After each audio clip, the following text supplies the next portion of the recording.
Наверное, я уже в эфире, да? Дайте знать, пожалуйста, что вы меня видите, слышите.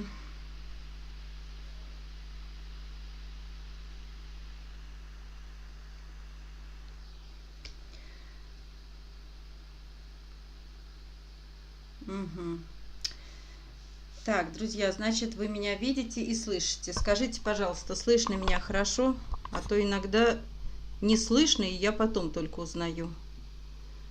Ага, вижу, слышу, значит, все хорошо. Микрофон, вот. Если не слышно, то тогда говорите сразу. Придвину, прибавлю.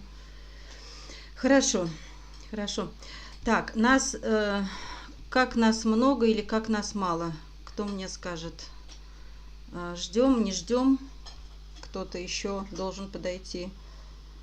Или мы начинаем общение, а потом подойдут новенькие и зададут нам те же самые вопросы, которые мы с вами уже обговорим, обсудим.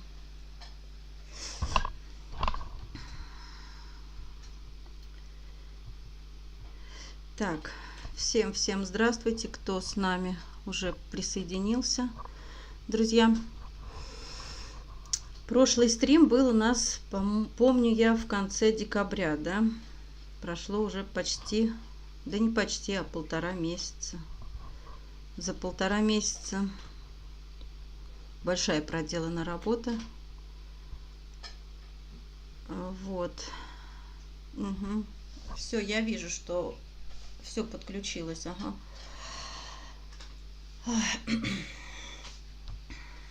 И снова мы, и снова с якутской темой, и снова спасаем. Подводя, наверное, итоги января прошлого года и этого года, как вы видите, разница большая налицо. Что творилось в том году и в этом. Ничего не изменилось в плане жестокости, наверное, милосердия.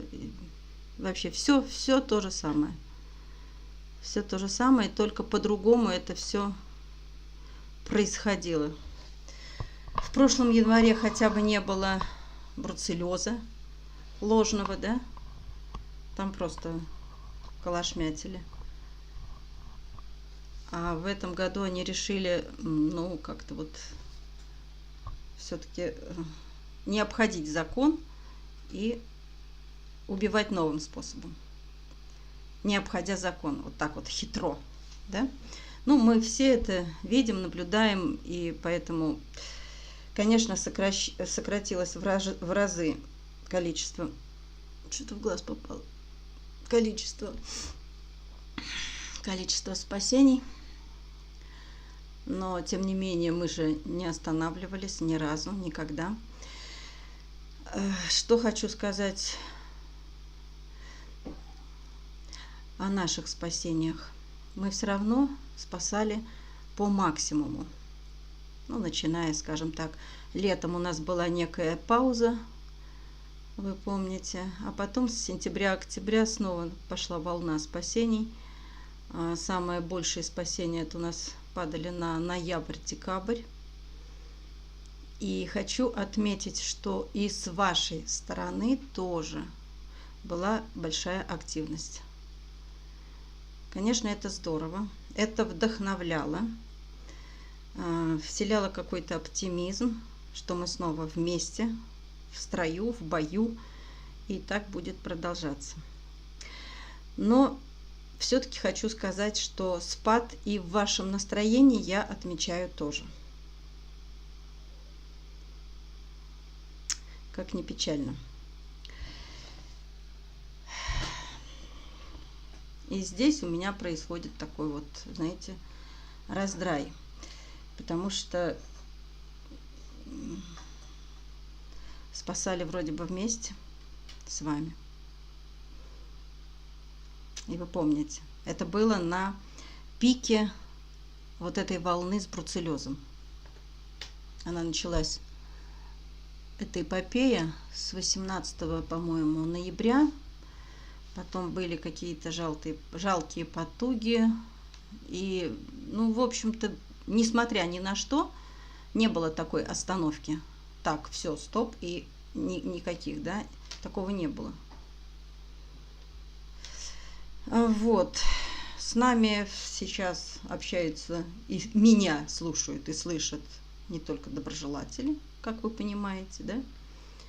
Поэтому подбираем слова. И что хочу сказать, что все равно не останавливались, мы спасали. И по сегодняшний день спасаем. Но уже не всех, кого хотелось бы. Не всех, кто нуждается. Потому что не все зависит от нас.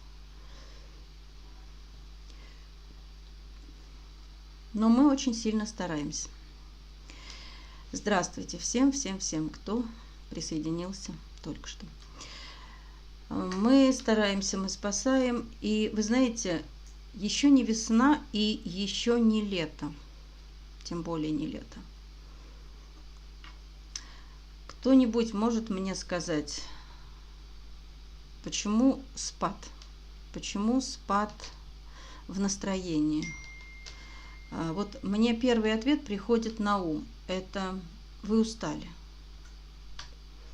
Вот я мысленно разговариваю я с вами с кем-то в чате, в личку, с кем-то мысленно, просто вот с народом, с публикой. Я, знаете, за вас, наверное, отвечу, что вы устали, мои хорошие. Я вас понимаю, что вы устали. Устали от информации, устали от негатива. Якутская тема – это тема не для слабонервных. Нет, никогда и ни разу она не была для слабонервных. Много проходило с момента вот с 16-го года, да, я в этой теме. Много проходило желающих, добрых, отзывчивых душой и сердцем. Не выдерживали. Нормальный человек вот с обычной психикой не выдержит. Не выдержит. И я вас понимаю, вы тоже устали. Знаете, какая разница между всеми сочувствующими, сострадающими и желающими спасать людей? Вот всех нас объединяет одна общая идея, мысль, цель – спасти. Просто спасти. Неважно как, какими силами, средствами. Просто чтобы жизнь продолжалась в том или ином животном. Раз всех не спасти, помним мы это, да, то чтобы хоть дурацкое слово, но оно стало любимое, хоть кому-то подарить жизнь. И вот хоть кому-то мы жизни дарили. Помню, прошлый год, январь, было спасено за один только месяц порядка 50, по-моему, собак. Ну, это так, по месяцам, если навскидку 50. В феврале, по-моему, тоже 50. Я жила в аэропорту. Я жила в портах. В этом году не так. Но, тем не менее, с большей горечью, с большей безнадегой, с меньшим оптимизмом. Но, вы знаете, с лодки не выпрыгнешь. Не выпрыгнешь, когда в этой лодке сидят те, за которых ты взялась и подписалась. Так вот, разница между нами всеми какая? Вы, если устали от негатива, что-то услышали неприятное, где-то не выдерживаете пить корвалол, то виной этому, да вы и сами знаете, не наш канал и не Лара Володина, а наше беззаконие. Или наоборот, законы на истребление. Это наши чиновники, за что мы их бесконечно благодарим, в кавычках, хватаясь за корвалол, да? Вот. Опять-таки, сбиваясь с мысли и не могу договорить, что разница в том, что среди нас не у всех устойчивая психика.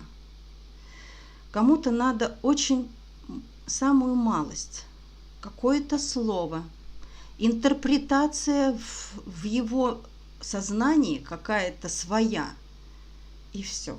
Человек обижается и может запросто просто уйти из темы со словами: как меня это все достало. Вы знаете, у меня всегда... Это же не просто вот он человека достал, он ушел из темы и считает, что его дело правое, что вот он так думает, так мыслит, потому что есть он сам у себя, есть она сама у себя, любимой, и ей так кажется, что так нельзя, что не так с ней поступили, не так ей ответили, ведь она хотела из лучших соображений, а ей констатировали совсем неожиданно другой ответ. И вот у вас у всех есть такое право, вы всегда можете, жалея, плача собачек, прося спасти, обещания давать, подписываться, помогать. И вот на любом пути, этапе вы можете сказать: да пошло оно все, гори ярким пламенем. Меня это все достало, и удалиться. При этом вы меня как-то вознесли в тот ранг, что она никуда не денется, она осилит, она там где-то наверху вот так над этими собачками стоит и никуда не денется и не обидится. Вот представьте и умножьте количество каждой из вас на количество непонимающих, не выдерживающих, обижающихся. Умножьте на количество. Ведь вас много, вас несколько тысяч. И вы все интерпретируете слово, действие, невнимание, не вовремя ответ, не вовремя что-то или не ответила. Вы умножьте на количество. А я одна. Вы знаете, мне бы впору вообще уйти давным-давно из этой темы, вот просто слиться. Мне очень часто я как-то не то, что вот расставляю какие-то вот точки, как-то проецирую, но вот просто представляю даже, а что будет? Давайте представим мысленно, что я тоже обижусь. Как часто говорят мне обидные слова, как часто пишут нелицеприятные комментарии. Вы думаете, что у меня кожа очень толстая, да? И я все сдюжу? Какой вариант? Я знаю, что никто из вас не может себя поставить на место этой сумасшедшей, одержимой, которая себя на плаху положила и служит этим собакам. У меня тоже есть скелеты в шкафу. А как же без них? Это же человеческие жизни. Я все равно на языке человека не могу с ними договориться, допустим, да, что так можно, так нельзя. Отсюда нельзя убегать, потому что твой домик здесь. Берет и убегает. То есть такие огрехи, да, где человеческий фактор имеет большое значение. И очень часто опускаются руки. Хочется плакать, рыдать. Это проявление слабости. Нельзя этого допускать. Но давайте все-таки подумаем, и когда вы хотите написать какие-то комментарии, я всегда задаю вопрос, а почему вы можете написать неприятные комментарии, а я не могу вам в таком же тоне ответить? Почему я должна быть корректна, подобрать слова, чтобы не чиркать спичками и не развести пожар? Это так легко сделать. В каком состоянии нахожусь я сейчас, когда все идет все хуже и хуже и хуже?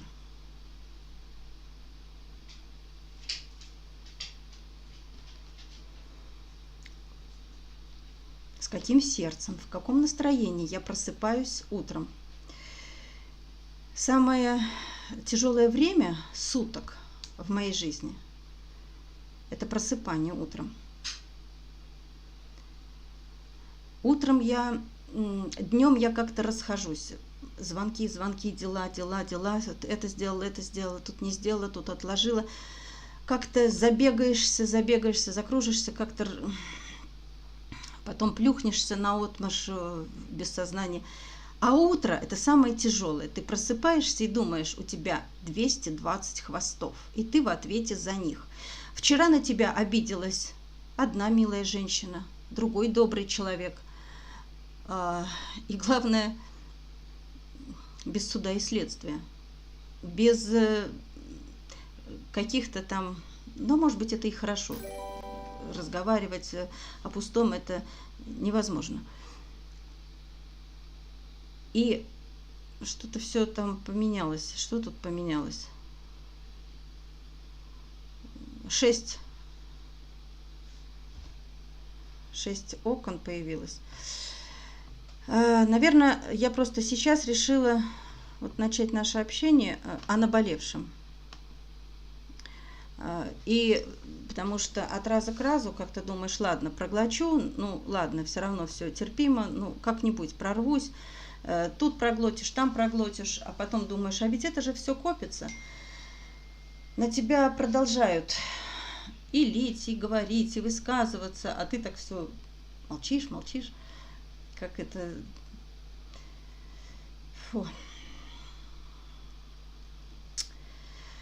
Вот, понимаете, разные люди совершенно по-разному, весь наш народ, вся публика наша, мы в этой теме очень делимся на разных людей, да, есть кто с пониманием, с большим пониманием, и я, в принципе, всем благодарна, и тем, которые менее понятливы, менее устойчивы, обидчивы, я всем вам все равно говорю огромное спасибо, что вы были, или что вы есть, или что вы будете с нами еще какое-то время, пока живы собаки, пока они у нас есть. Я надеюсь, не знаю, сколько лет должно пройти, чтобы они все пристроились. К сожалению, не получилось так, чтобы раздать их вам, дорогим подписчикам, как горячие пирожки. Или как холодный холодец. Отойди. Не знаю. Не может такое быть спасение продолжаться, если никто не разбирает и все держится как-то вот так на одном человеке, который пытается и спасти новых, и содержать имеющихся и продвигать их дальше в счастливую жизнь. Вот на всех фронтах, да, в 2 городах. Ну, невозможно. Хорошо, все, пока эту тему оставили. Кстати, сейчас я себе помечу, чтобы я не забыла, что я еще хотела сказать. Кстати, та милая женщина, у которой ник называется какими-то 3 буквами, по-моему, листочек, что-то зелененькое, она пишет в комментариях, что я так и не ответила. Она написала, а я так и не ответила. Вы знаете, я не забывала ни разу, что вы уже, по-моему, пару раз написали, что я не ответила где-то. Я все-таки... Александр, спасибо большое за донат. Я пролистывала в WhatsApp, даже далеко, глубоко, так вниз у меня там опускаются сообщения. Я не нашла вас. Я вам не ответила не потому, что я как-то проигнорировала, ни в коем случае. Я, значит, просто напишите мне еще разочек, ну хотя бы АБВ напишите, чтобы я вас увидела. И что-то вы помощь то ли предложили, то ли вы послали помощь, а я не увидела. Я извиняюсь, я просто, правда, не увидела. Не из злого умысла. Вот. Значит, что еще хочу сказать?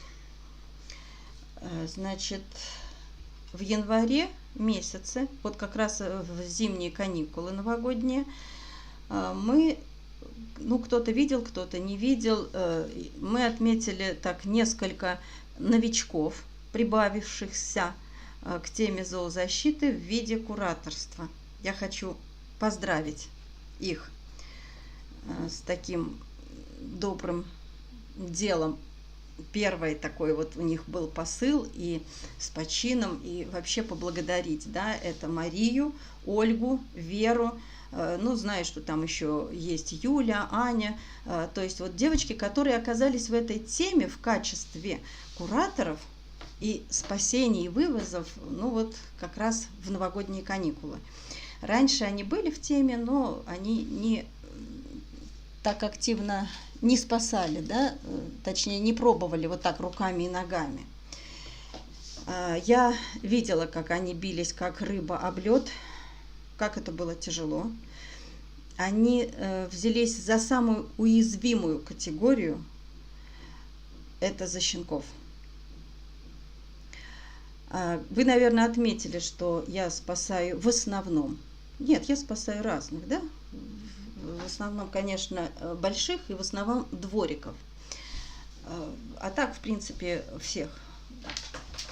Щенки тоже есть, но, как вы видите, почему, вот сам за себя ответ, да, на вопрос, почему щенков у меня меньше, ну, потому что вот такая группа риска, она не оправдывает.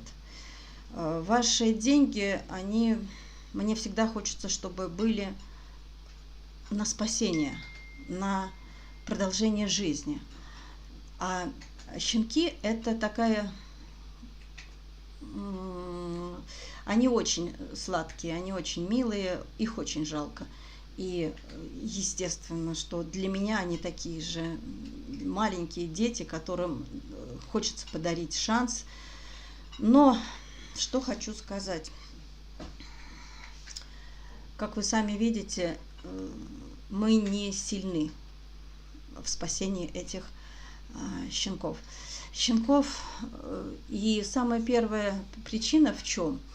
В отсутствии, я это писала даже в чатах, ну, в принципе, это даже не важно, слышал меня кто не слышал, я все равно этим новичкам очень благодарна, что они взялись и, ну, с какими-то небольшими потерями, но они смогли. Мария, Ольга, Вера смогли. Очень было тяжело, но не без потерь. Потери и то только по причине того, что там нет людей, которые, и нет места передержки, и нет людей, которые бы исправно лечили. и нет стационаров. И одни деньги, которые отсюда из Москвы финансировались, они не сильны, одни деньги, спасти этих невинных, этих несчастных детей. И поэтому, наверное, я всегда в первую очередь спасала уже больших. И не потому, что это легче, а потому что вы же сами потом осудите за такой плохой результат. Вы будете присылать деньги, а будем в итоге получать, ну уж простите, смерть, смерть, смерть. Вы же сами потом обвините кого? Меня? А это бесполезно. Я здесь, с вами, на этом берегу. А спасают там, где нет передержек. Где передержки – это как рой вирусов, энтеритов. И нет людей. И вот кланяешься, просишь. А люди там, даже был такой случай, что куратор отправляла деньги на эти капельницы, на то, чтобы поехали в клинику уже на 4-й день, уже на 5-й день. А они решили просто не ехать. И не поехали. Вы можете себе представить? Ну, тут надо просто понимать, что лечение это тут, чем более круглосуточная капельница и правильно подобранные, да, лекарства, и тут много составляющих. И какой иммунитет был у матери этого щенка, этих щенков, и в каком весе вы подобрали этого щенка или забрали, да, из злополучного места, и в какой он, да, весовой категории. Если 2 килограмма и заболел, шансов у него мало выжить. Если ему 2 месяца и заболел, мало шансов выжить. Если он 4-5 месяцев, то шансы увеличиваются. И смотря сколько он был возле матери. Может быть, он вообще где-то рос в кустах, скитался, и поэтому скелетный, и мать не дососал, и с материнским молоком иммунитет приобретается. Тут очень много составляющих. Чтобы выжить при энтерите, много. Заболел в каком возрасте, во сколько месяцев, ослабленный, не ослабленный, сколько килограмм, что у него было в прошлом, какие у него достались болячки от матери и от скотской жизни, от недоедания, в какие руки он попал, какие лекарства ему были даны. То есть, чтобы вылечить энтерит, много составляющих. Здесь нет такого вот лекарства, как от давления, допустим, да, ну там понизить давление 2-3 лекарства, там, или одно, или там повысить. Здесь не так. Насчет прививок. Все мы разные, мы даже здоровым-то людям. И то спорный вопрос, готовы мы, кто-то за, кто-то против прививок. И мы об этом говорили и не раз, и среди нас, и комментирующих, не раз мы видели, что выступали противники. Да вы понимаете, что мы все люди-то разные.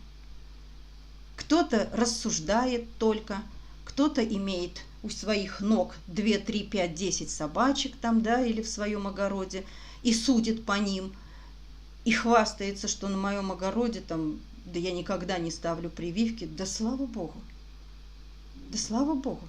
Я тоже считаю, что после 9 лет, даже после 8, может быть, и не стоит делать прививки. Надо все-таки проверить, нет ли хронических болячек там, да. Может быть, и не надо ставить. Безусловно, если собака живет там 15 лет, да не надо ей после 9 лет, она живет у вас в квартире, да не заболеет она никакой чумой или энтеритом. Но у нас совсем другой случай. У нас дороги, у нас перелеты, у нас везде, где ни плюнь, у нас все дороги. Мы сами приносим этим же животным на обуви этот энтерит. Что такое Якутск? Это вот сплошной вирус.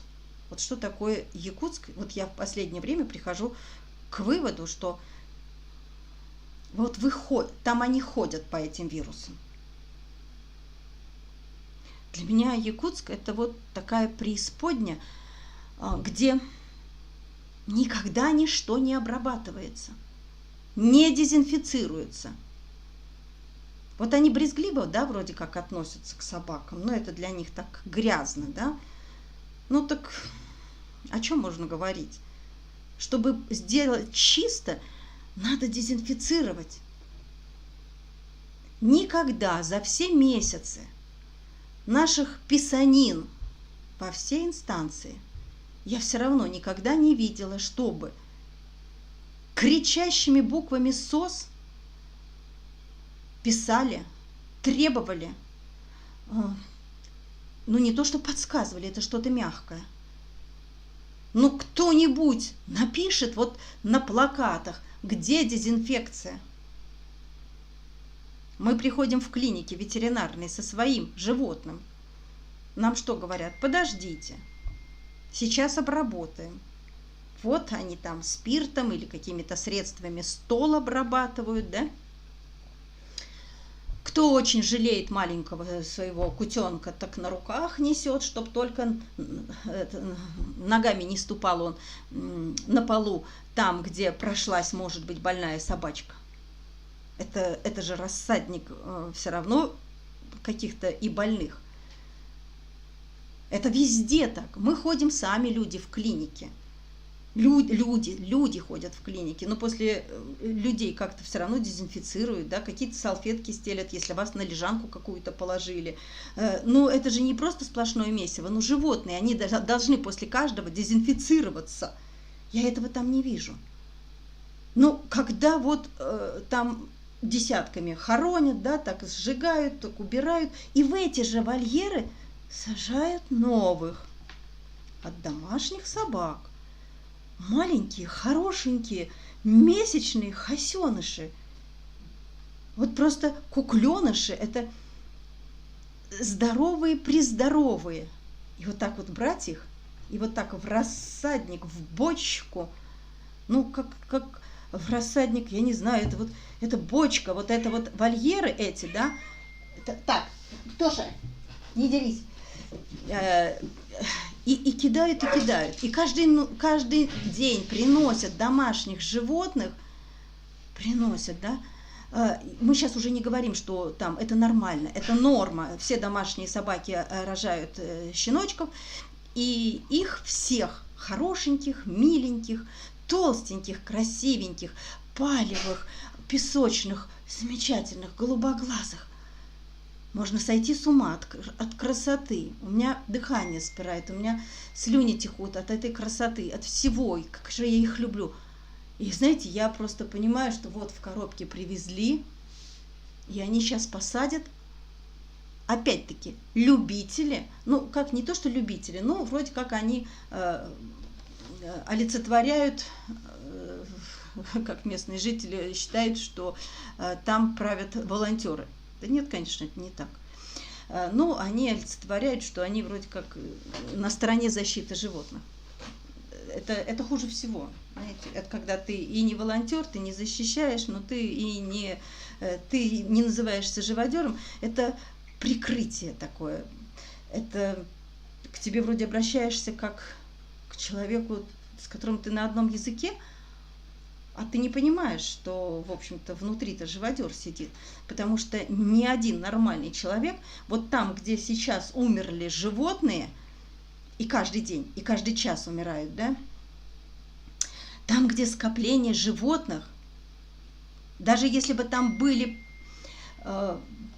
полы из плитки мраморной, там, да, допустим, и то там надо было бы... Да что ж такое-то, а? Варя. Что-то мне твоя нога не нравится.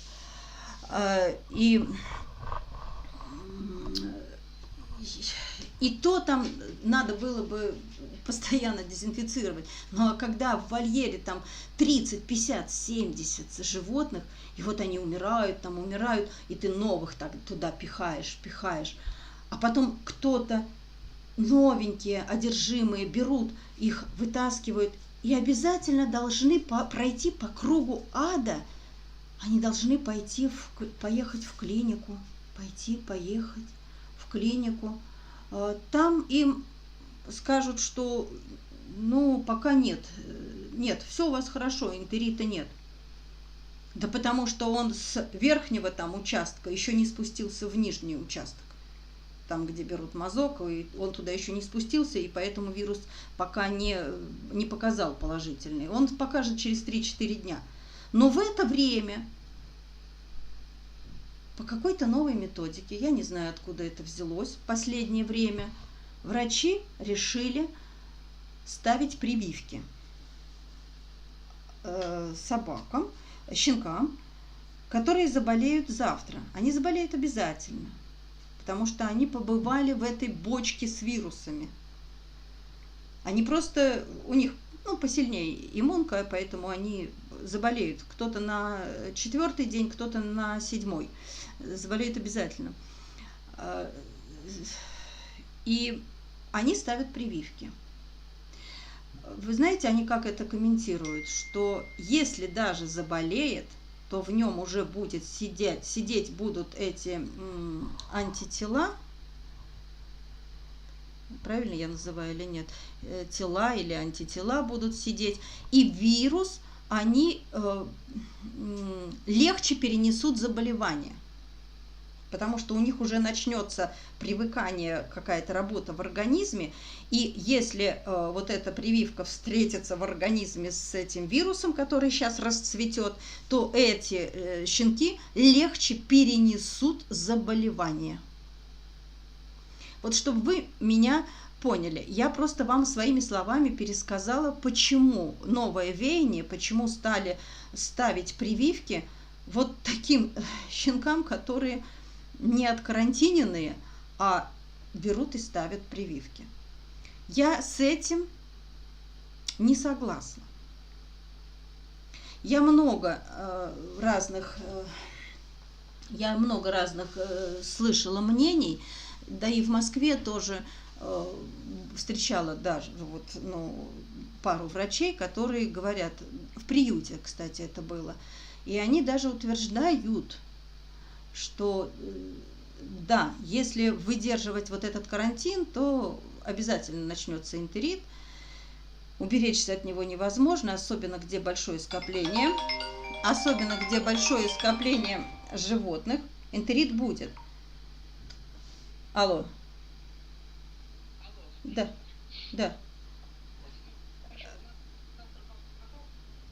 Подожди, Верочка, солнышко, стрим, давай я после стрима поговорим, ладно? У нас сейчас стрим, подключайся к нам. Давай. Ага, все, поняла, тогда потом, ага. Вот, и вы знаете, тут мнения расходятся. Мы с вами можем спорить сколько угодно, у нас у всех разные мнения. Мое мнение таково, что я бы не стала больному, заведомо знаю, животному ставить прививку. Вот лично я бы не стала ставить. Но, опять-таки, у кого-то прокатывала, но я считаю, что прокатывала вот у тех кураторов, которые ставили прививки, рисковали, да? Потому что бороться уже все настолько устали. Каких не спаси, даже если с улицы спасешь, я вам сказала, что там весь город наводнен, все подъезды наводнены вирусами, поэтому откуда не спасай, все равно ты получишь энтерит, и ты должен пройти. Лечение его не дешевое. Так, по моим подсчетам, не знаю, могу соврать, не знаю, смотря в каком городе. Не знаю, от 20 до 40 тысяч, наверное, вместе с покатушками с этими обходятся. Это одной животинки спасти. Татьяна, спасибо. Друзья, мы собираем на корм, продолжаем собирать. Это я хочу напомнить вам, пока не забыла, потому что ситуация патовая. 5 этих самых передержек собак много, и нет, мы собрали на 1,5 передержки только пока еще. Мешков на 30 это ни о чем, это нам надо гораздо больше, поэтому мы продолжаем сбор. Друзья, помогайте, пожалуйста. Итак, продолжаем про прививки. Значит, вот вы можете что угодно писать, согласны вы, не согласны. Вы должны понять, что я нахожусь здесь, в Москве. Я не могу повлиять на врачей и на свое видение, пересказать им и сказать, что нет, давайте этим не будем ставить.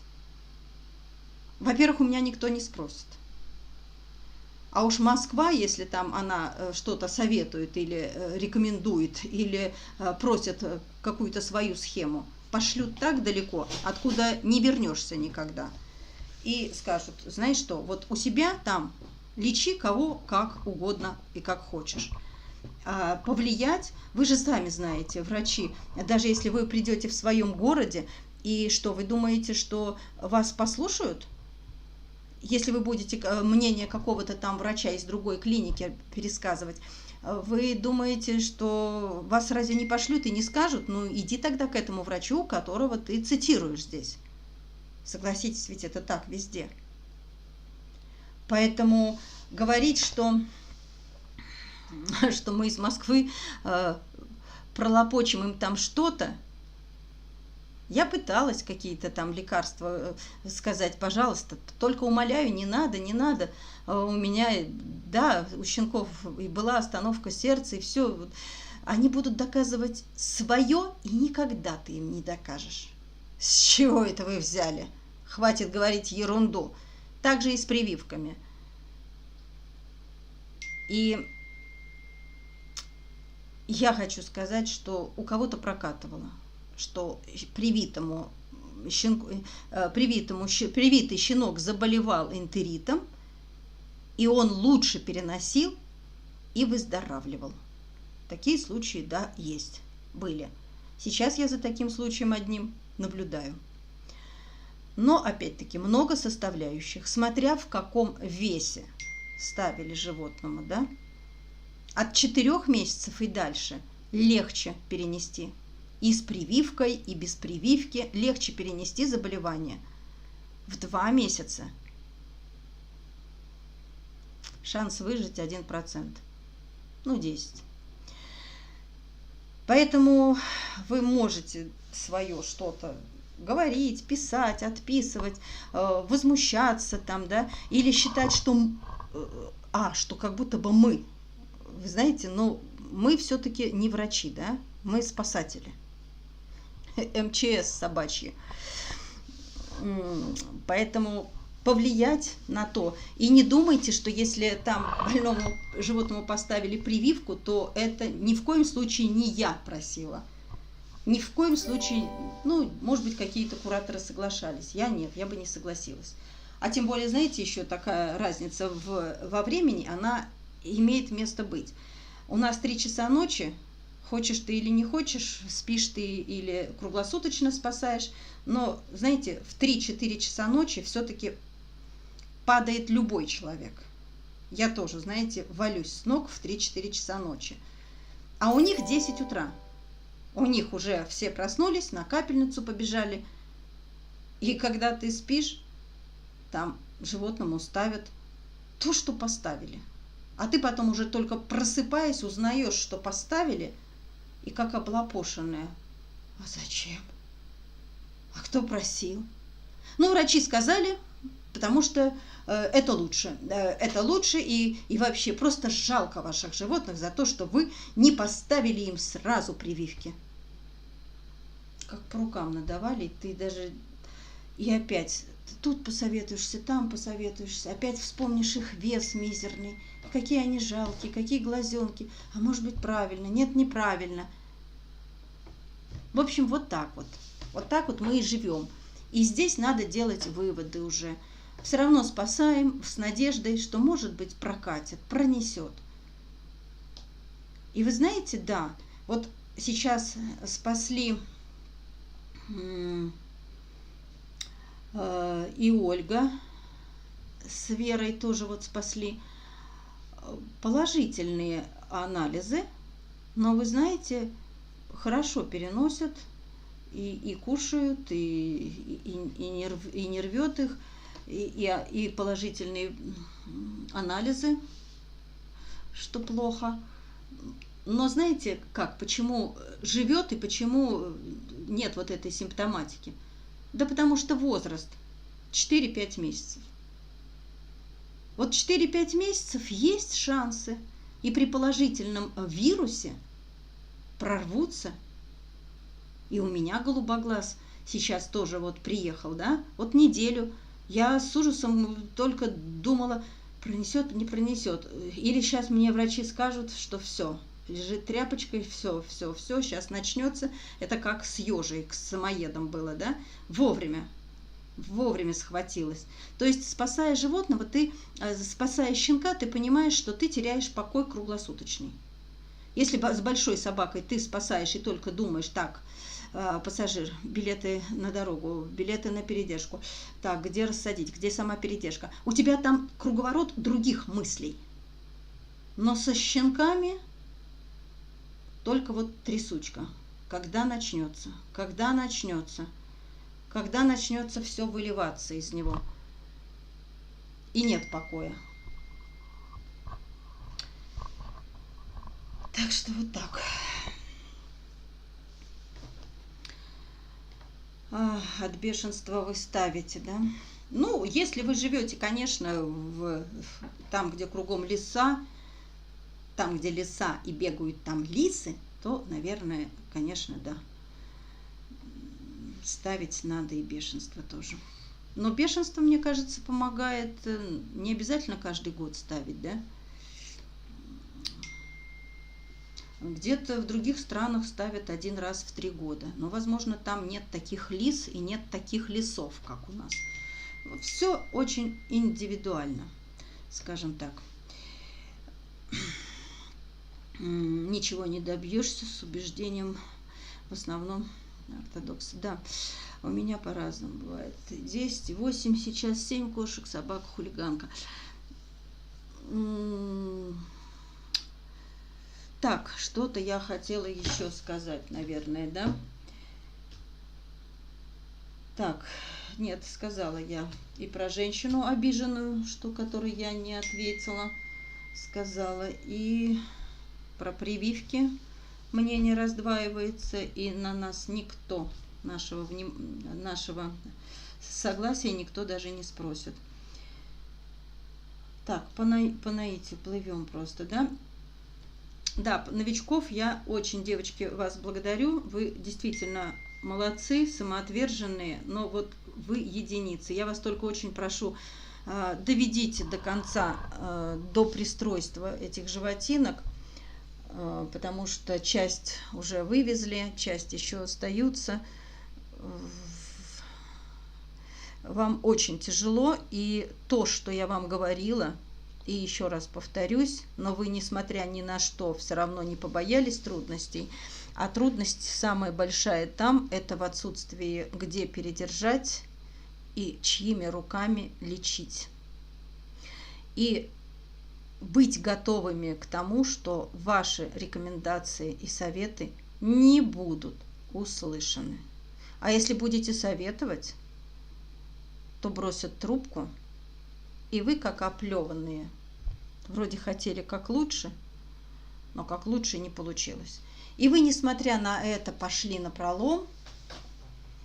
И вот, по крайней мере, сейчас скажу, ну, из щенков, десяток щенков вы смогли спасти.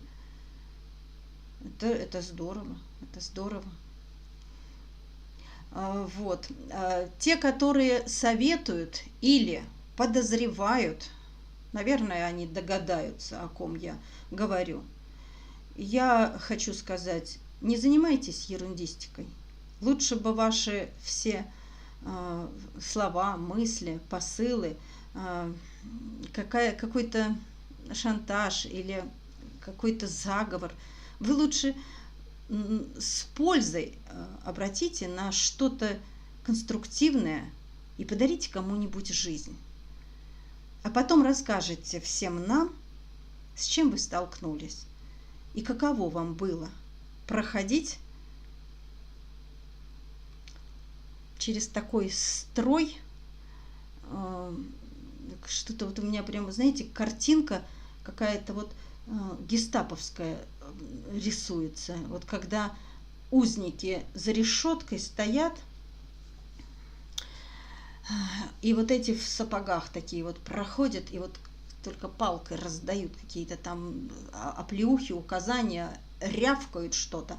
И вот когда вы пройдете через этот строй, и вы потом скажете, с чем вы столкнулись, хватило ли вам денег. Не знаю, что сказать, вот просто даже не знаю, что сказать.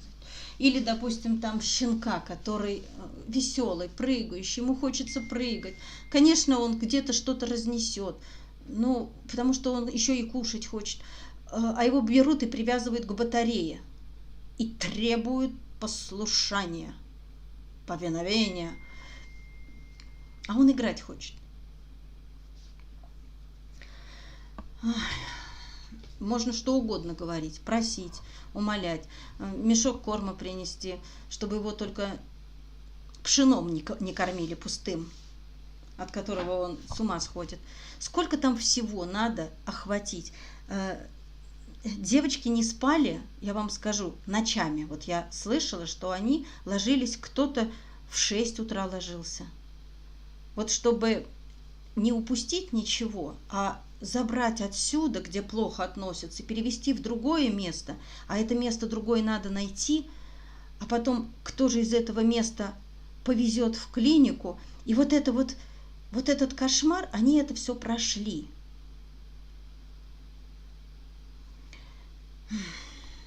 Но среди вот даже наших, казалось бы, подписчиков, которые близко находились в чате, которые были в обсуждениях, и то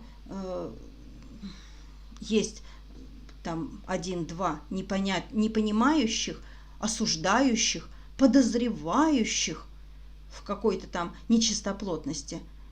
Вот хочется сказать во всеуслышание: возьмите и сделайте, и покажите всем. Покажите, как вы можете. А со стороны руководить, пальцем показывать. И еще в личку писать. Чиркать спичками. Хочется сказать, некрасиво. Видите, какое красивое слово подобрала? Некрасиво. А хочется сказать по-другому. И послать туда, откуда желательно бы не вернулась. Это мадам.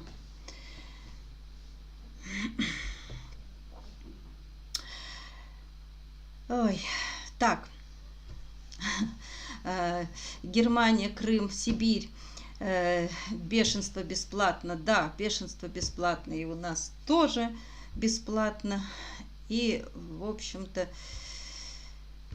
прививать от бешенства за свои деньги. Да мы про бешенство-то ничего не говорим. Бешенство у нас... Пытались они в 2020 году повесить бешенство, но поняли, что тогда весь регион пострадает. Они долго думали, 2 года, какую придумать другую болячку. Придумали. Вот.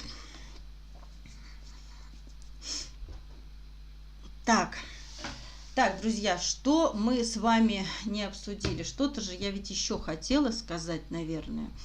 Я вас очень хочу попросить.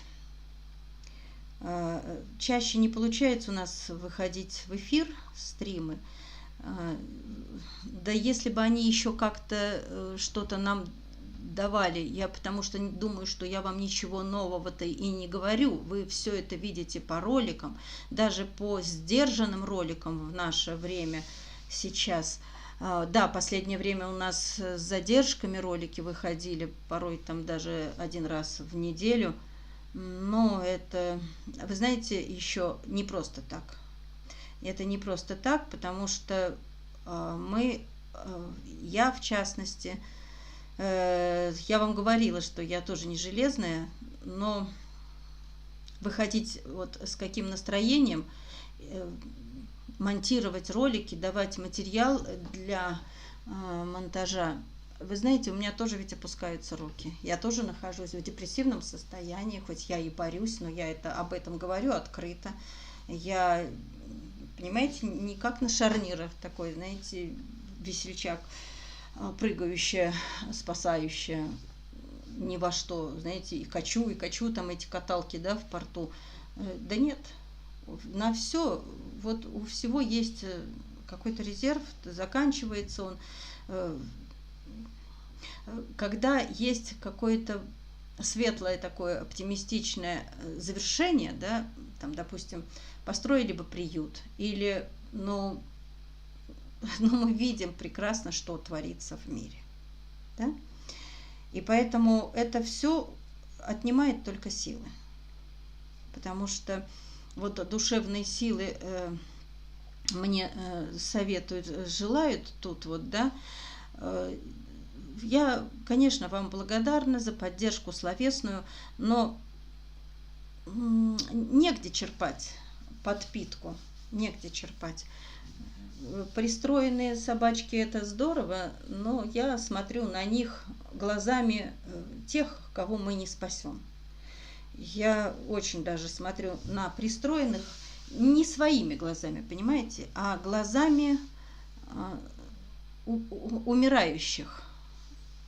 Вы попробуйте вот понять меня, то есть у меня очень сильно работает фантазия, да, я человек эмоциональный, и с фантазией у меня тоже очень все бурно. Я смотрю на этих, час прошел, Татьяна сказала в час уложиться. Значит, вот смотреть на спасающих, на спасенных животных, я смотрю глазами тех, которых не спасли и не спасем. И здесь у меня не сходятся пазлы. Я не знаю, как радоваться. Я разговариваю, вот они у меня перед глазами, да, это немножко как из области сумасшествия. Вот они разговаривают, и они вот на этом берегу, они тоже хотят жить. И он говорит: тебе повезло, ты будешь жить, а я умру завтра. И они разговаривают, вот эти два, как континента, да, они разговаривают. И ты между ними, понимаете как? Ну, этот пристроенный, что я буду, вот все пристроенный, ему повезло, допустим, да. Есть еще там на ступени ниже, это тоже повезло, тоже спасли, это передержка. Живые, да, это не дом. Дом, мои хорошие, опять хочу сказать вам, вы подарить не хотите собакам с передержки, поэтому они на передержке, это общежитие, это общак. Вы сами знаете, да, кто-то жил, может быть, многие жили, может быть, не многие, в общежитии. Вы бы хотели жить вот свою жизнь там, или большую часть жизни в общежитии? Наверное, нет. И все хотели в студенческие годы, если жили в общежитии, хотели быстрее слинять из этого общежития и иметь свое жилье, да. Вот они точно так же. И на другом берегу собаки, которые умирают, замерзают, которых убивают, и они смотрят на этих счастливчиков. Так на какой я буду стороне? Упиваться, радоваться, и вот так вот ворковать, и постоянно мусолить эту тему, что ой, как хорошо, вам повезло, какие вы у меня хорошие, и какая я у вас молодец. Ну, мне же говорят, что я же молодец, да, ну, я молодец. Ну, что толку, что я молодец, если я не спасла там тех, и столько, я их не спасла. И мои мысли с ними. А сейчас это интересная такая политика. Сами не могут создать условия даже для общака не могут создать условия. Аж в самые суровые месяцы года, в этом крае суровый климат плюс жестокость, изолировать собак от людей. От людей. Вот как можно здесь не сойти с ума? Только задумайтесь. Там и так нет людей, шастающих там с одеялками прибегающими там или с коврами укрывающими эти будки. Да там и так нет такого столпотворения, как есть там, допустим, в некоторых приютах в больших городах, да? Там этого нет. Но даже тот мизер единиц, которые приходили люди, чтобы, может быть, кого-то сфотографировать, потом показать нам. Может быть, кто-то захочет вот эту несчастного спасти, которая лапку вот так вот тянет. Ну спасите, прокричать нам. И мы бежим, и мы спасаем. Но даже здесь обрубили. Это как понимать? Ведь они им не нужны. Бруцеллез это надуманное, это придумка. Зачем? Вы сами себе, чиновники, не смешны? Ну вы же позорище. Вы же позорище.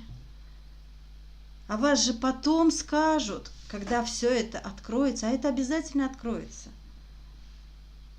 И всю эту фармацевтическую фабрику, которая там, завод по производству этих лажевых реактивов, что ли, которые дают ложные анализы, да накроют ее. Жалко просто сотни тысяч животных, которых вы сейчас готовите к убийству. Жалко. А почему изолировали? Я думаю, что они просто таким образом отучают нас от видения того, кто там находится. Отучают. Чтобы наше сознание, наша память притупилась и уже не помнила, кто там сидел в ноябре до 18 числа. У них на все две формулировки. Забрал хозяин. Ну, хозяин, наверное, по какой-то причине, наверное, имеет право забрать. Не знаю. Это же все надуманное. Позорище они. Позорище. Хочется им на каждом лбу написать. Позор. Как вы с этим живете, позором? Вот. И забрал хозяин, ну, или убежала. Собачку убежала.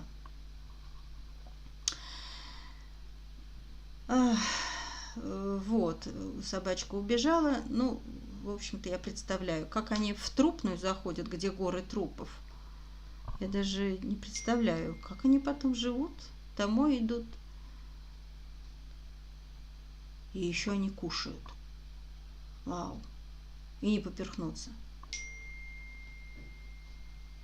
Мне кажется, один раз гору трупов увидеть, да, и можно в психушку. Обколоться, забыться, это невозможно.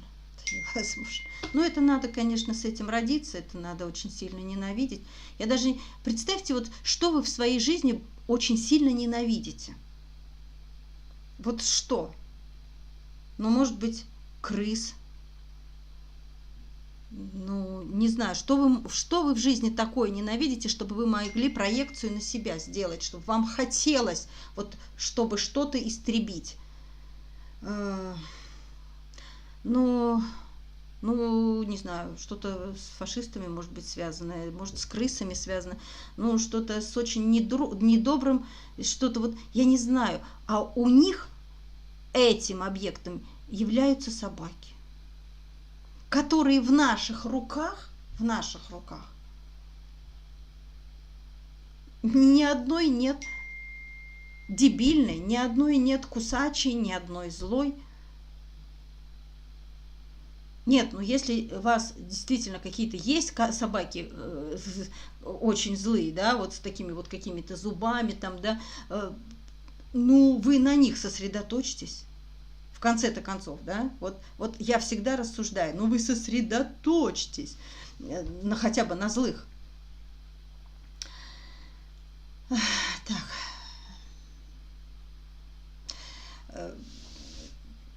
Так вы знаете что? К этим злым они даже подойти не смогли. И взять у них анализы. А потом выдать ложно-положительные анализы. Так они их боятся. Они их боятся. Так вы с ними почему ничего не делаете? Чего вы прицепились к этим несчастным-то? Худеньким. Да отдайте их людям. Да пусть кто-то их пожалеет, помилует, приласкает. Но это надо же, такая жажда убить. Зачем? Не знаю. Я никогда этого не пойму.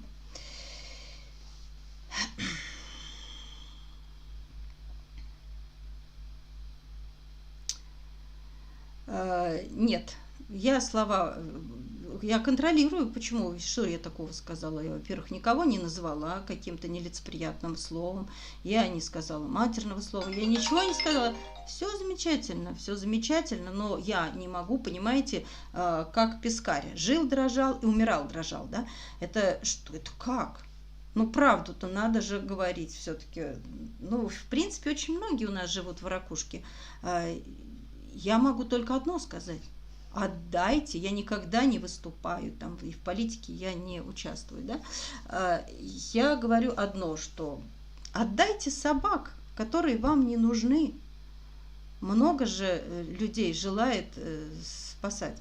Не с того начали. Вот так много свистопляски вокруг этого бруцеллеза, да, в чистое поле. Да, ужасно, конечно. А это про Кожуховский приют. Да, у меня тоже мурашки по коже. Так много желающих взять, ну, кого-то. Ну, просто правда. Есть категория таких жалких собак. Не любите, но отдайте. Ну, как можно ни себе, ни людям, да? Но, тем не менее, нет. Не знаю, что нужно. Я вижу, я поняла, что надо.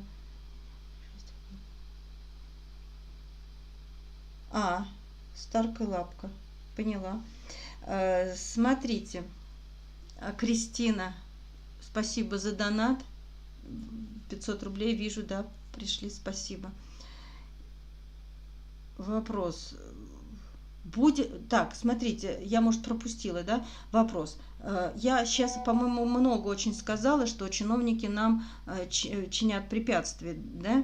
Чиновники чинят, да, препятствия с вывозом собак из Якутска. Мне кажется, что, может быть, тех, которые на улицах еще замерзают, и если у нас опять-таки там что-то вообще еще хуже и хуже с передержками.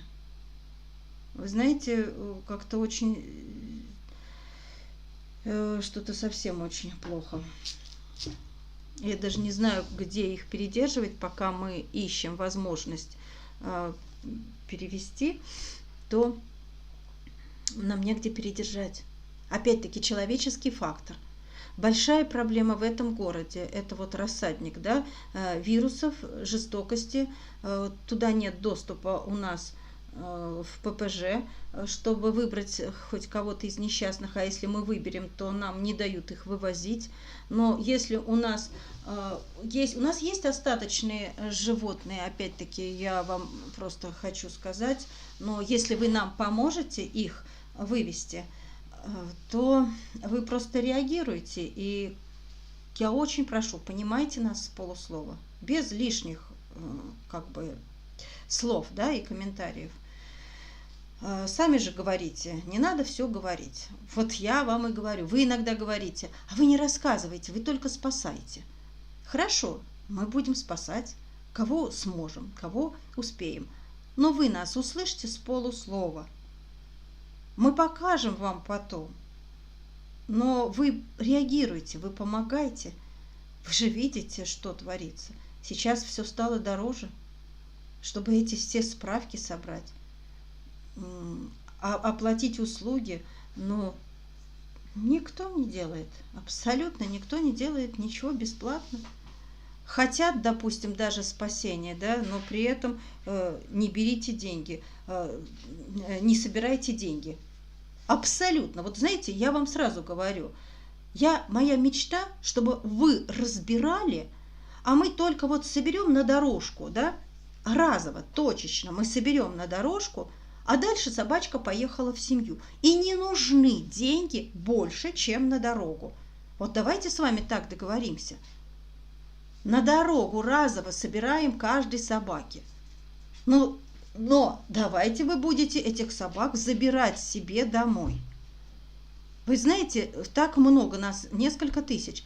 Всего 200 собак. Я не знаю, каким богам молиться и когда этот будет счастливый такой вот, ну, конец, не конец, но что у меня раз так и 50 собак забрали, потом раз так и еще 30, а потом так раз, и 200 собак мы распределили по семьям. Хорошо, мы их передерживали, кормили, там, стерилизовали, прививали, но это прошло. Всех новых разбирайте по домам. У вас ведь твердое убеждение, что у нас приют, и у нас приют, и в приюте здесь собачкам хорошо. Да нет, и приюта нет.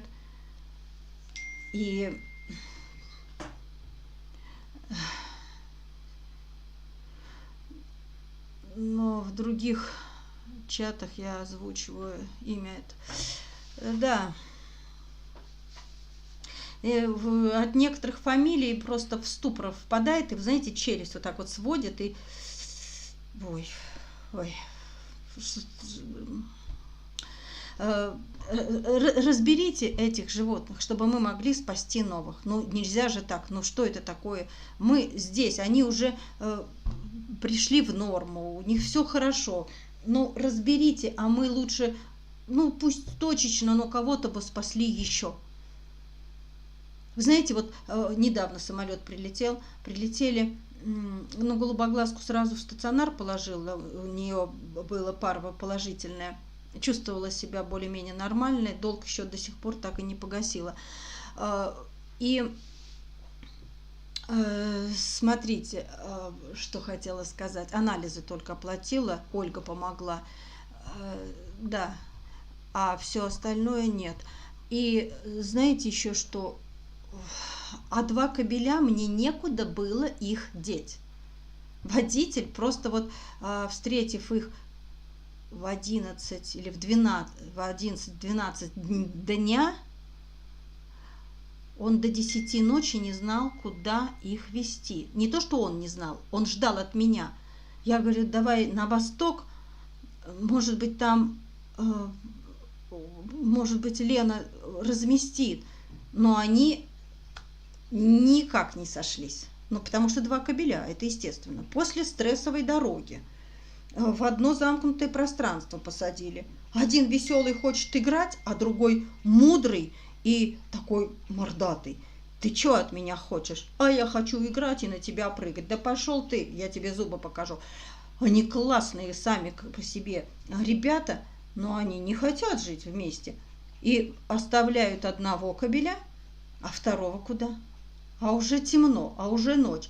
А ты в одной стороне области. И вот это звонки. Куда разместить второго? Ну куда? Ну это же, понимаете, это агония, это страшно. Они прилетели. Но я даже за деньги, я не знаю, куда их разместить. Ну, за деньги, не за деньги, я вижу, что и вы тоже очень слабо откликнулись, точнее не откликнулись. На 3 собак, даже точечно мы сейчас вывозим, почему я еще свой пыл умерила. Сейчас расскажу про Старка, да.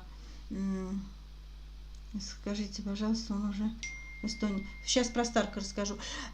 И свой пыл я умерила, потому что я не вижу ответной реакции равносильной, равноценной моему порыву спасать.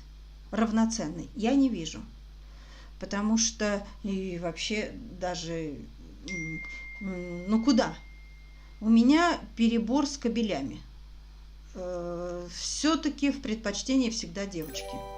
Они помягче, они поуживчивее, а когда кобель, их всех вместе не посадишь, иначе я себе создам еще одно ППЖ.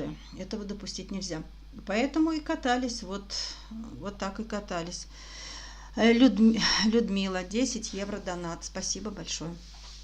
И вот только в 10 ночи в коридоре, в противоположном конце от одной области в другой области, вот так вот у меня водитель катался всю ночь, чтобы только разместить единицу там и единицу там. Это о чем говорит? Что следующий самолет мне привозить некуда. Если там еще кобели, а там есть кобели, а я не знаю, как их привезти. А если их не привезти, они там погибнут.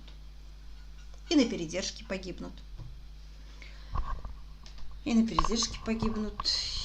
И просто, в принципе, если появляется драгоценный пассажир, и у тебя такой раздрай, ты вот тогда ждала этого редкого пассажира, которого надо еще так же денежно отблагодарить.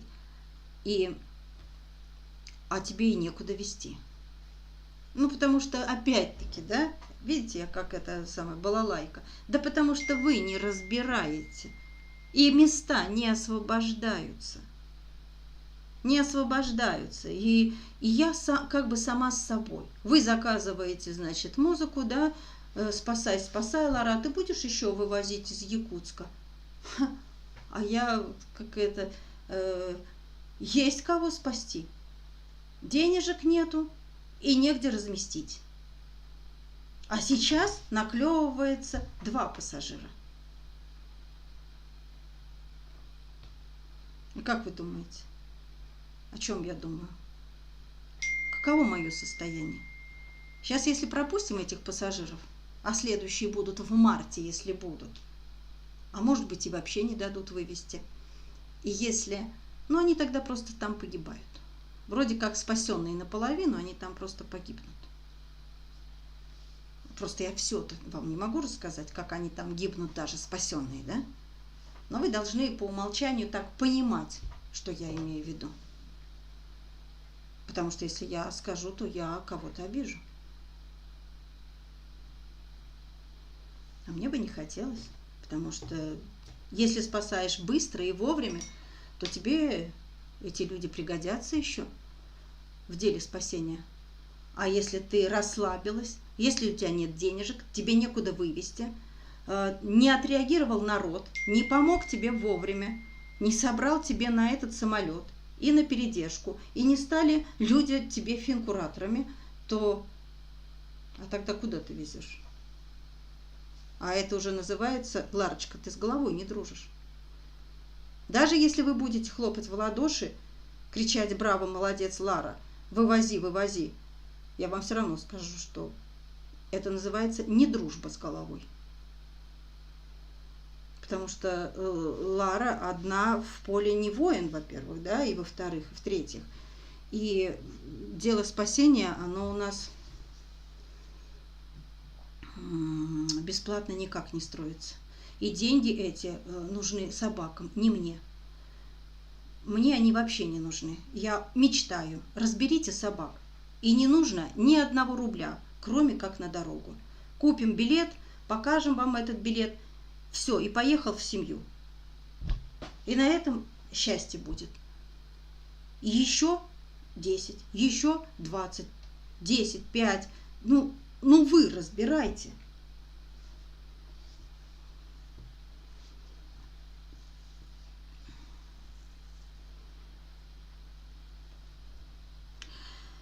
Вот под ником Ларик. Не получается у вас из Германии. Ну как же так, обидно очень. Напишите мне на WhatsApp. Пожалуйста, телефон мой вы найдете в каждом ролике. Я вам напишу, я вам скажу, как даже вы сможете нашему человеку в Германии, а она уже переведет нам. Можно так сделать. Но вопрос все равно сейчас пока еще решается. Ларик, которая из Германии, не может перевести. Напишите мне на WhatsApp. Понятие чувства сострадания. Ну да, конечно. О каком тут сострадании? В какое время мы живем? Сейчас уже ни о каких мы не говорим поправках в законе. Это все тщетно. Просто не убей. Просто отдай людям, которые из последних сил себе на голову, себе на люстру уже повесят очередное животное, только чтобы спасти его несчастные глаза. Нет. Алена, за перевоз денег помочь бесплатно? Нет. Нет. Да вы что? Как это? Это разве возможно? А перевозит-то кто? Те, которые ненавидят. Так на ком же заработать-то, как не на тех, которые на сердобольных? Не. В Россию стоит. Анжелика, да? Анжелика. Оповещение, что будут разбираться. Анжелика, это ты пишешь про 100 евро, которые вы послали в Крым? Или это уже другой человек, кому заблокировали PayPal? Это детскому дому, да, вы помогли? Там сумма, и вам заблокировали PayPal за то, что помогли российским детям. Да, так, значит, теперь что-то меня просили про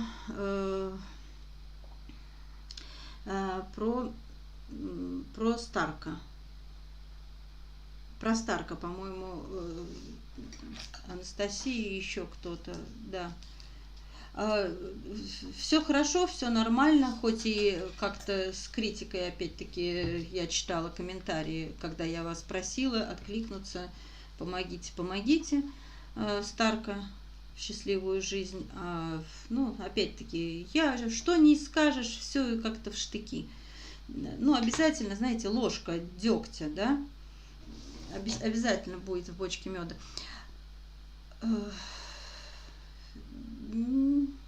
Нет, это самое, да, я как-то вспоминаю, это так очень эмоционально тоже, болезненно я восприняла. Все, что хочешь, вроде бы, вот делаешь жалкие потуги, ну, кого-то. Я же не говорю, что мы толпами, да, там провожаем куда-то в счастливую жизнь. Вы прекрасно на примере себя видите, кто у нас здесь из местных взял. Линдочку взяли, Светлана взяла, да, Линдочку, и все. А кто еще? Да больше никто. Кнопа пристроилась на передержку, поехала и передержка себе оставила. Это щенулька, которая, она быстро прошла в нашем эфире, поэтому вы ее не отфиксировали и не запомнили. Она тоже, да. Но это щенок, она тоже пристроилась здесь. А так вот из больших собак нет, конечно, никто. И если уж берешься вот так вот кого-то, да, и то просишь, рассмотрите, вот давайте вот эту собачку, а может вот эту. Ну и в штыки, а зачем они там нужны? Да зачем они вообще везде нужны тогда? Давайте с этого начнем. Какой-то допрос с пристрастием устроили. Ну, неприятно это все. Я, если говорю, то я делаю. И если делаю, то я обязательно вам вскоре покажу результат. Если я в чем-то сомневаюсь или не уверена, я лучше об этом не скажу. А если я сделаю, то сомневаясь, то я сделаю молча, а потом снова вам покажу. Но когда я знаю и я уверена, что давайте, друзья, вместе сделаем, просто без лишних слов. Нет, не захотели. Да, конечно, все хорошо у Старка. Я же вам сказала, что будет все хорошо. И скоро мы вам про Старка покажем в ролике. Татьяна, кстати, напомните мне, да он у меня в списке есть. Надо будет рассказать про нескольких, также всегда не хватает времени. Но сейчас уже времени не хватает, потому что я в состоянии депрессии нахожусь тоже. Вот говорю как есть. Состояние депрессии, состояние непонимания, состояние армия каких-то обиженных, сливающихся, уходящих из темы. Я думаю, ну, друзья, ну, вы когда кричали в ноябре месяце спасти того, того, того, я же помню прекрасно, я не за всех бралась, но с вашей подачи, особенно у некоторых любимая фраза, знаете, она меня в ступор тоже вгоняет. Лара, вы не... Я редко к вам обращаюсь, вы не можете его не спасти. И такой себя оплеванный чувствуешь. А знаете, я не могу его не спасти. Так хочется показать вам, как многих я не могу спасти. Только вы увидели вот у этого глазенки. А у меня вот идет череда, вот просто череда этих несчастных, замерзающих. Да, кишка тонка, могу сказать. Я не могу всех спасти. По причине той, о которой я вам 10 минут назад поведала. А главная причина, потому что вы не разбираете этих животных. Наезжать на меня, ну, дело бесполезное. Бесполезное. Вы знаете, если бы я была на месте Собянина, ну, наверное бы, ну, меня бы давно смели оттуда, потому что я бы настроила такие хоромы собакам, и была бы неугодна. Вот, а мне некуда и не на что. А когда мне говорят, я присылаю вам свои кровные 500 рублей, но мне не хватает в сумме сложить эти 500, чтобы хватило на его жизнь, на его перелет, на его лечение там, или на что-то его содержание, но не хватает. И вы знаете, когда укоряют еще, я посылаю вам свои кровные, вы не можете не спасти, ведь я вот на вас надеялась, а вот вы не спасли, а вот я рассчитывала, а я всегда говорю, ну а у меня кровное здоровье, оно у меня тоже кровное. И оно стоит тоже, наверное, дороже всяких разных денег. Оно или есть, или его может не быть. И тем не менее, я же не сливаю системы. Почему люди, которые выходят из чатов, или которые сидят в чатах, но прикидываются, что они просто тусят, забывая прислать эту помощь? Но нет у нас финкураторов, я вам говорю. 18 января приехал Снупи, Норд и Макинтош. Половины суммы не собрали на них. Как будто в порядке вещей. Долг растет. Что мне делать? Сейчас тоже приехал вот этот вот Яшенька, мордатик с улицы, замерзающий, который распластанный был. Смешной, очень мудрый такой парень с розовым носом. Ловили его, потом он потерялся, потом он исчез, потом его нашли, потом опять была длинная история про его спасение, о которой я опять-таки не могу вам рассказать. Но сам результат, спасли же. Та же голубоглазка. Но если я вам озвучу, если ее голубоглазку возьмут, может быть возьмут, а может и не возьмут, допустим, там в Эстонию, я вам пропою эту песню, давайте ее вывезем, помогите собрать на дорогу. А вы мне скажете, зачем? Зачем она там нужна? Пусть она лучше живет здесь, в общаге или в клетке. И у меня опять по рукам настучат, и я опять не знаю, что делать. Ну, пускай здесь живет, но только вы тогда помогите оплатить ее содержание в этом общежитии, если вы считаете, что этот общак – это лучшая жизнь, чем там, где она, как вы считаете, не нужна. У нас нет таких собак, которых мы отправили, и они там не нужны. И мы стараемся на своем втором канале показывать, что наши собаки нужны. И еще я хочу сказать. Да, якутские собаки действительно ценятся. Психикой своей ценятся. Стрессоустойчивостью какой-то ценятся. Красотой это само собой. Какие-то благодарные, ласковые. Песня про то, что собака, она и в Африке собака, и все собаки одинаковые, здесь не прокатит. Просто я вам говорю, это как человек, практикующий спасение, через себя пропускающий собак из разных регионов в небольших количествах. Да? У меня собаки, которые вот были спасены из Астрахани, вы знаете, зависла. Одна собака зависла. 3 пристроились, но одна там перепристраивалась, да, она тоже такая оказалась непростая девушка. Но сложно как-то она пристраивалась. Потом еще из какого-то города. Краснодарские тоже. Нет, штук 20 пристроилось, но вот 3 зависли. Рихард, Никитка, Рыжик, Беляш, вот они зависли. Но они такие хорошие, они так хотят в семью. Они очень скучают по семье. Очень прям отгоняют всех. Только люби меня, гладь только меня. Вот такие вот они хорошие. Нет, тоже зависли. Но, понимаете, опять-таки, якутские, они больше в цене. Вот даже я предлагала, Ирина, наверное, не даст соврать, в Эстонию предлагала собаку, по-моему, краснодарскую, что ли. И мне сказали, нет, вот якутскую возьмем. Потому что они уже проверенные, понимаете? О них хорошие отзывы, отклики. Может быть, поэтому они еще и, ну, как-то двигаются, вот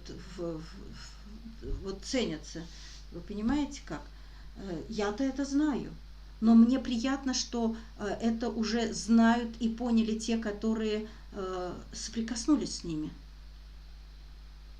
И даже там, вот мне Ирина тоже, да, вот если смотрите меня, она говорит, что из других регионов зависли собаки, не пристраиваются.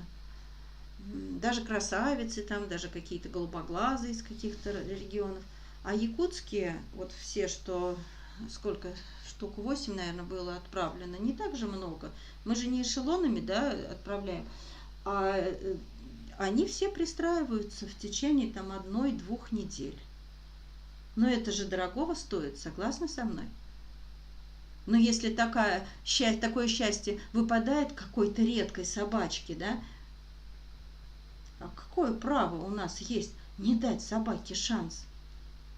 Таким титаническим путем спасаем щеночкам, которых маленький шанс на спасение, мы все равно спасаем и деньги тратим и платим, да, получаем результат там на 50%, 50 живых, 50 мертвых, ну, даем же шанс. А здесь конкретно выбирают собаку, которую мы можем у вас взять, помочь вам пристроить. А нет, мы порассуждаем. А зачем они вам нужны? Зачем они вам там нужны? Там много приютов, там везде плохо сейчас. Если так рассуждать, тогда давайте просто ставим жирную точку и никого не спасаем. Потому что, в принципе, мы видим и знаем, что мир сошел с ума, и потихоньку вымрем. И мы с вами вымрем. К этому все идет. Ну, а собачки раньше, по времени. все тоже будут уничтожены. Ну, давайте так тогда, потому что по-другому я не знаю как. Но пока мы живем, то мы пытаемся и немного им как-то, да, продлить жизнь. Немного им продлить, у них век короткий, или небольшому количеству продлить жизнь. Ну, как угодно можете назвать. Всегда хочется отклика. От вас хочется отклика.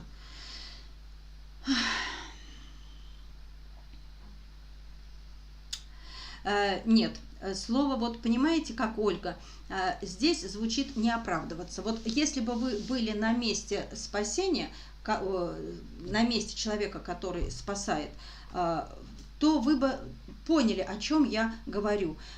Люди, которые не понимают или пытаются где-то вот какую-то вот гадость сделать, да, они же не просто эту гадость делают, они идут, подговаривают народ, часть какого-то сообщества, часть какой-то публики, что не надо верить, не надо доверять, не надо, они баламутят. А тот человек, который не отслеживал, а просто вот видел то, что видел, допустим, да, и надо обязательно подвызыкнуть, и получается в группе раздрай. А кто от этого страдает? Животные. А еще кто страдает? Куратор, у которого не на что купить корм.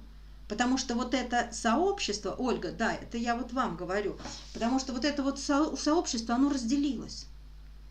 Понимать, доверять, не доверять, верить, не верить. Поэтому я вышла к вам, чтобы вот глаза в глаза смотреть на вас и говорить. Не баламутьте, пожалуйста, своими комментариями, своим неверием, не баламутьте. И так очень тяжело спасать.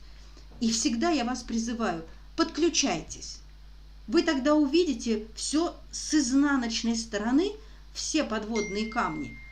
А вот эти вот все советчики, которые хотят чужими руками спасать, но хотят во все дыры вот так вот вникнуть и еще как-то контролировать. И еще с таким амбициозным накалом, напором. Вы знаете, это... Конечно, если бы я на это все обращала внимание, я бы не была бы в этой теме. Но они баламутят даже новичков. Мне обидно за новичков. Ну, хорошо, это все, это неприятно. Новички не готовы к такому. Они и так ночами не спали весь январь. Когда эти осуждающие, ночью они спят. Интересные люди. А те, которые пашут, организовывают, стараются, переживают, болеют, с врачами там как-то пытаются урегулировать, там, да, перевести с одной передержки на другую, послать корм купить, чтобы не пшеном пустым накормили, от трубы отвязали, побегать дали. То есть это процесс бесконечный, да, вот это вот все днем.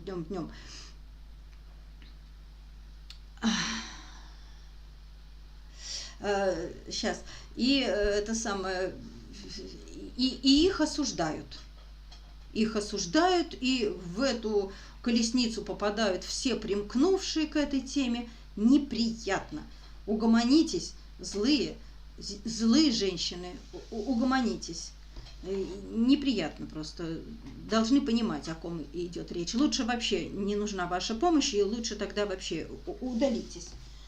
Потому что все вот так на таком надрыве спасаешь.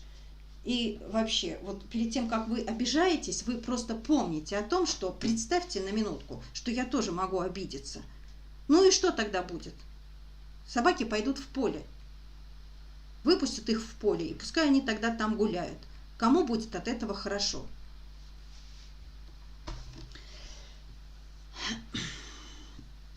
Так. Диабетик. Диабетик, да, нормально. Диабетик, хорошо. Диабетик, кот белый, да, кот? Да, все хорошо, да. Не знаю, что сказать. Толстый, нормальный. Десна болят, не вылечиваются у диабетиков раны. А у него этот гингивит. и дентовидином мажу, но он не дает особо мазать, и мне кажется, что он просто не сможет кушать, если будут... А десна не заживают. А если не заживут десны, и он не сможет есть, то, ну, пойдет какой-то необратимый процесс, наверное. А так, вот. Денежки от Валерии.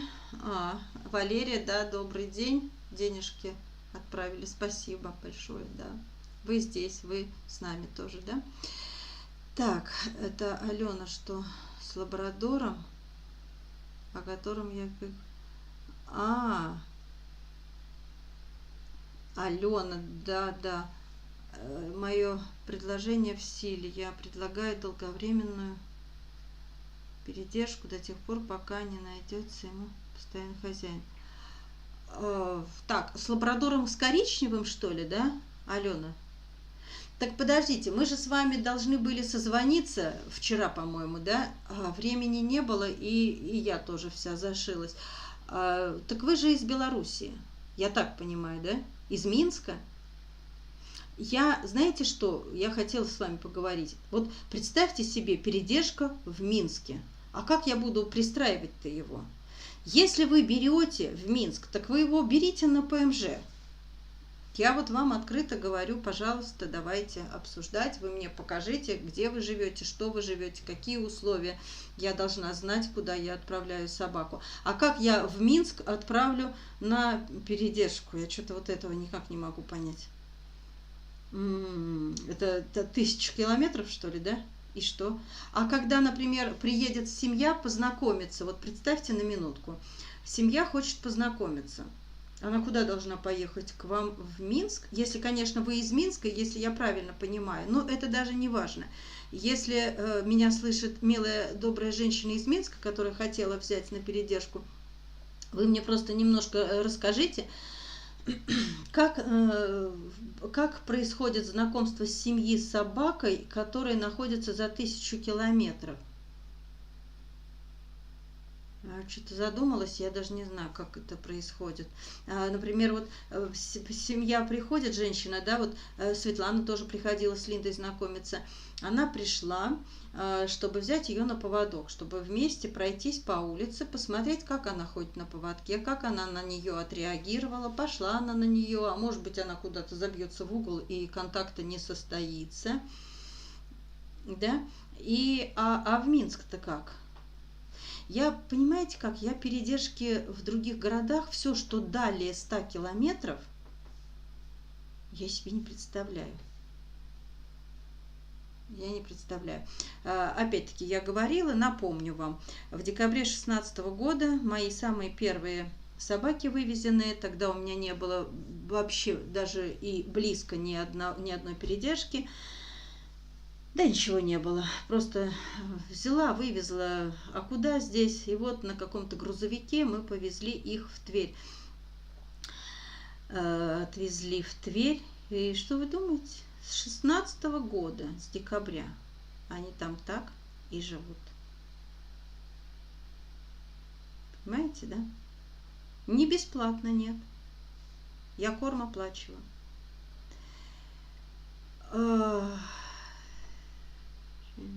Озвучивать сумму на хвостика хотя бы на 3 месяца.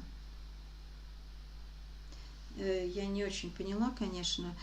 Месяц стоит 7500 на хвостика. А сколько месяцев, это можно умножить на количество. Вот. И поэтому собаки, которые уезжают далее 100 километров, я их не могу пристраивать. Я даже не знаю, как. Но это каждый вам куратор скажет, как их пристраивать. Это надо сказать, езжайте туда, не знаю куда, а зачем человек поедет туда. У нас даже вот, Лена, если смотрит, были у меня 200 километров, это Ярославская область, там были щеночки, у меня были, тогда Лена брала щенков, если я правильно помню, там не я была куратор, но мы помогали вывозить.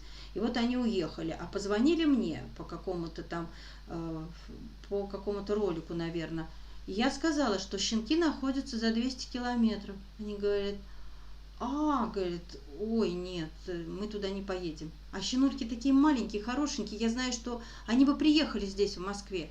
Да не поедут. Если вы будете говорить, что, ну, значит, им и не надо. Нет, нет, просто здесь большой выбор. Здесь можно выбрать. И не надо никуда ехать на оленях, скакать там 200 километров куда-то за щенком. Нет, нет, за 200 километров не поеду. Из Минска вы, вот, да, вы из Минска. Ну вот видите как, я вам, наверное, сейчас уже рассказала. Если у вас есть какие-то мысли, вы возьмите себе этого лабрика. Он такой веселый, молоденький, такие зубки у него хорошенькие. Хороший прям, понимаете, ребенок. Он будет кастрированный, и мы к вам его отправим. 1000 рублей. Инна Анатольевна, спасибо большое. А на передержку в Минск, ну просто сами подумайте, вот люди, а то подумают, что я не отдаю. Пожалуйста, на ПМЖ. Вы просто не представляете, что нам обычно надо. Это я просто вам еще такой легкий вариант предложила. А если, допустим, у нас его выберет кто-то, то... Ну, я вам в личку могу рассказать, конечно, какие процедуры надо пройти и все. А потом, это сколько будет стоить дорога по катушке вот так до Минска и обратно? Ну, даже не знаю. И на чем? На чем кататься до Минска и обратно? Какая-то спецмашина, что ли? Или машины какие-то ходят в Минск? Нет, я не знаю. Но мы можем с вами созвониться, если, может быть, я чего-то не понимаю, может быть, вы мне расскажете. Я сама из Минска, тоже живу в Германии, будете помогать. Помогать в чем, опять-таки? Если в Минск поедет, то будете помогать. Пишите мне тогда на WhatsApp. Если я вдруг по какой-то причине не ответила, не поленитесь, напишите второй раз. Все равно прорветесь. Ой, с бездомными собаками в Беларуси ситуация тяжелая. В Беларуси тяжеленная ситуация, и оттуда девочки и спасают бесконечно. Это Минская и Пинская усыпалки. Понимаете, там у вас свое ППЖ. И напрашивается вопрос, а если у вас под боком свое ППЖ, то тогда какой смысл брать здесь? Здесь какой смысл брать? Я вот опять-таки не понимаю, какой смысл, потому что девочки дуром, они не успевают всех спасти. Юрий Таганов прав, верно. Юрий Таганов. И... Ай, господи. Ну что это такое?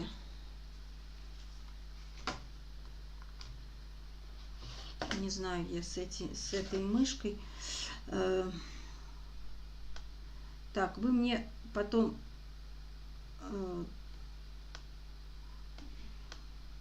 Ну и чего тут не хочет он у меня? Так, сейчас. В Москве можно посмотреть и выбрать хвостик себе. Ну да, конечно. Со мной Кристина, на WhatsApp мне напишите, пожалуйста, мы с вами все обсудим, обговорим. Конечно, конечно, мы все с вами обсудим. Кристина Белая, напишите мне на WhatsApp, а лучше всего позвоните. Чего писать-то? Люди перестали любить общаться устно. Нравится, вот, понимаете, такая болезнь. Нравится писать. А в писанине это столько непоняток, столько обидно. Как мне, знаете, вот что-то написала, я перечитала 3 раза. Я просто констатировала факт. А человек взял и обиделся. Можете себе представить? Я перечитала и опять просто констатировала факт. Нет, нет, эта услуга не нужна, потому что там все хорошо, все не надо, просто не хватает даже элементарно на корм. Они мне говорят, каким вы тоном разговариваете? Вы знаете, у меня вот просто вот помутнение. Вот от некоторых сообщений, я не знаю, то ли это такие одуванчики, такие нежные одуванчики, которые вообще не общаются, может быть. Я не знаю, вот, я даже не могу понять. Перечитала еще 3 раза, блин, думаю, да что ж такое, может, у меня что-то в голове не так. Да, я, конечно, активна. Я иногда говорю, очень тараторю быстро, эмоционально, потому что мне некогда сопли жевать, разжевывать вот это вот все, да. Тогда бы я никого не спасла, если бы я была вот тюня-матюня. Ну, просто каждая минута, каждая секунда, она должна быть для пользы дела. Я иногда разговариваю с кем-то по телефону и смотрю 4 пропущенных звонка. И у меня уже мысли ворочаются, так, это звонит по этому вопросу, это по этому. Ой, а это же срочно, это мне надо перезвонить. И я уже почти не слышу то, что говорит мне этот человек.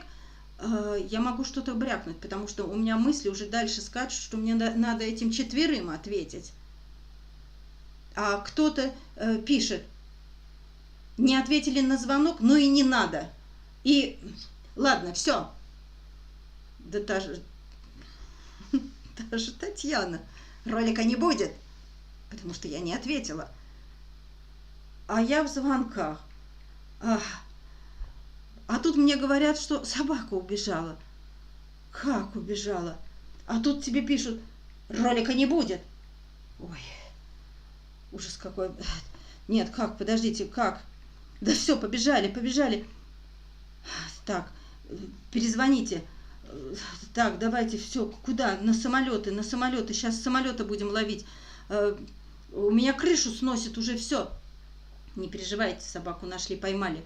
Но в это время, когда у меня остановка сердца от того, что происходит, мне какая-то армия обиженных пишет, что там, ах, ты не ответила, значит, вот все. А другая ответила, почему ты не таким тоном разговариваешь? Слушайте, ну люди, ну мы на площадке интернета, мы все такие разные.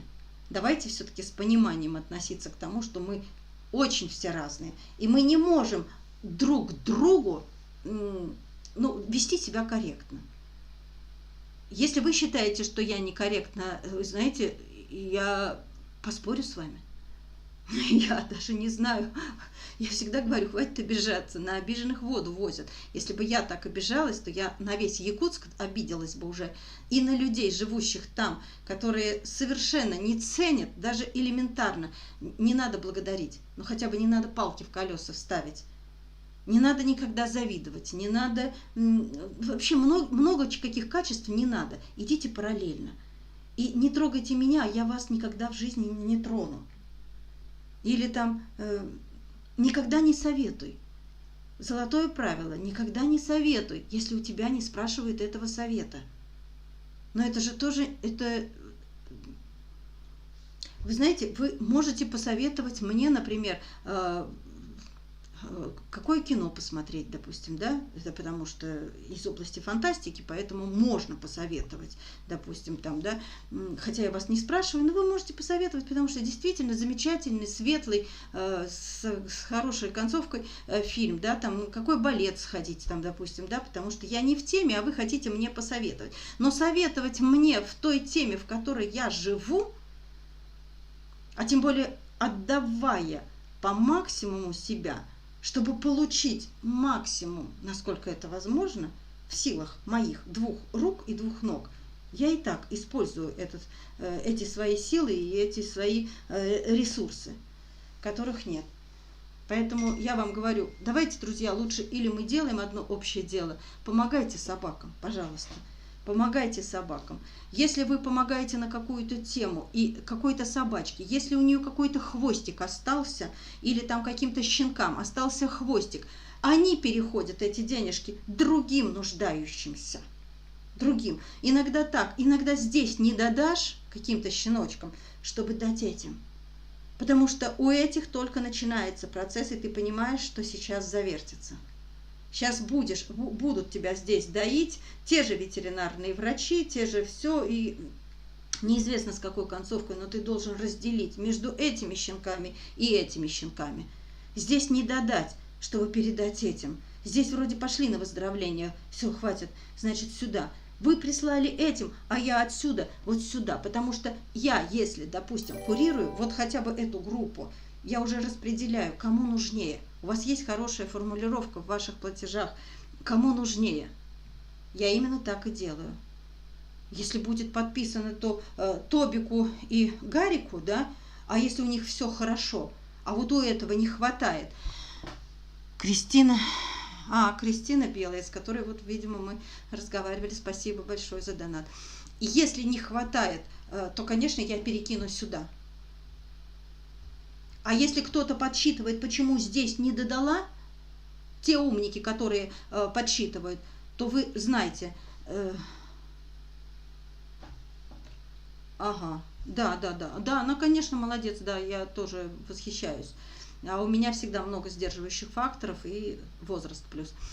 Значит, то обязательно перекину тем, которым не хватает. Сейчас я вас... Ага.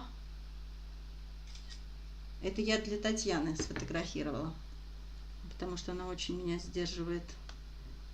Не скажи, не надо. Вот. Просят, помоги. Не просят, не лезь. Да, с пониманием отношусь. Да, конечно. Я бы только с удовольствием. Если помогают, то почему-то вот в других... Хотят, если помочь, то обязательно в других городах. Ну, это такое правило уже. Вот, видите, что у нас называется крутизной. Если хочешь быть крутой, как вот подсказывает Алена, надо послать. Ну, просто меня не слышали, как я посылаю. Но с публикой, и когда ты лицо такое, тут вот еще в эфире торчишь своим фейсом, то надо себя в рамках держать. Тем более... Мне не 30 лет, а проживаем мы свои 100 лет, наверное, для чего-то. Так, по крайней мере, чтобы какая-то мудрость и жизненный опыт не просто так прожигать. Так, ну ладно. Я шутя написала, да? Нет, в ваших словах вообще прекрасная доля правды. Но это не всем нравится, это как-то очень неприлично. Ну, возраст, понимаете, возраст. В каком-то возрасте можно что-то, допустим, да, допустить, и тебе проститься. А есть возраст... Так, друзья, все, давайте тогда мы на сегодня заканчиваем, да, наше общение. Если кому-то что-то не ответила, в личку пишите, пожалуйста, в личку. И я вас очень прошу, и еще раз призываю, пожалуйста, Ёжа, ну как же Ёжа хорошо поживает, вы же есть в чате, наверное.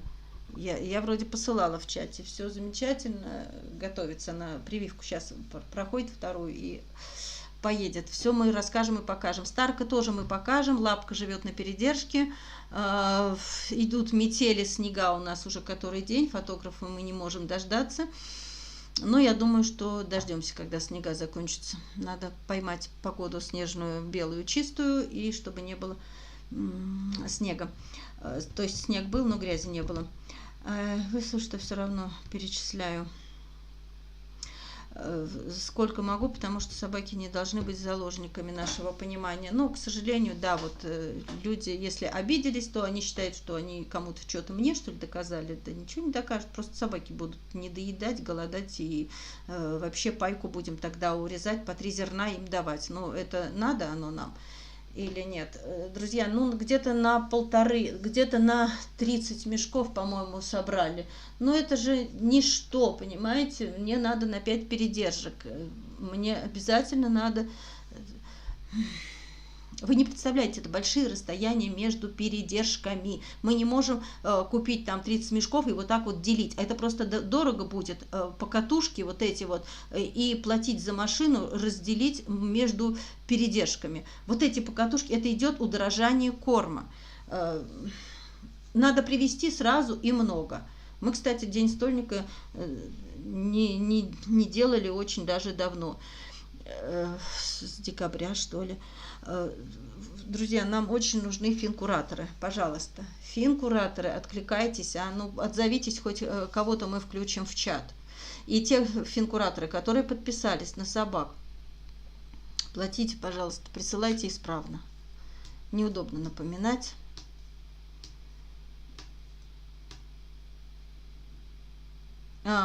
Наконец-то, да? Это вот вы из Германии? Можете не искать. Все правильно я посылала, можете не искать. Остается покупать на передержке. А знаете, какой категории? Сразу вам говорю, конечно же, самый дешевый. Мешки там по 5000 мы, конечно, покупать не можем. Хотя сейчас же с кормами вообще проблемы, да? Вот она. Вот, теперь, когда ты, Анжелика, пишешь слово «пина», вот тогда я понимаю, потому что у меня несколько Анжелик в подписчиках. Спасибо, что смотришь. Спасибо. А Пина нет? Пина на работе? Понятно. Ну, хорошо. Так, а что тут за окно выскочило? Пожалуйста, друзья, нам очень нужна помощь. Очень нужна. И еще то, что у нас назревают там пассажиры, это будет зависеть только от вас. Вылетим или не вылетим. Сейчас недоступно. Ну, какая служба новостей? Что это такое? Я не знаю, друзья, что-то тут у нас... Блин, я не знаю, что это такое. Вот, опять. Благодарим всех, я всех благодарю. Ну, пожалуйста, от вас будет зависеть, вылетят или не вылетят. Или они там просто остаются и погибают. Очень тяжело и очень дорого стало спасать. Точечные единицы только если вы поддерживаете, но не разово, а нужна все-таки поддержка финкураторов. Так, всем спасибо, отключаемся тогда, хорошо? Отключаемся, до новых встреч, пожалуйста. Будем готовить ролики и по прилетевшим тоже. По прилетевшим и по уехавшим тоже. Надо Старка, надо там еще нескольких, надо подготовить ролик, Татьяна. Остановить трансляцию, да, остановить. Останавливать.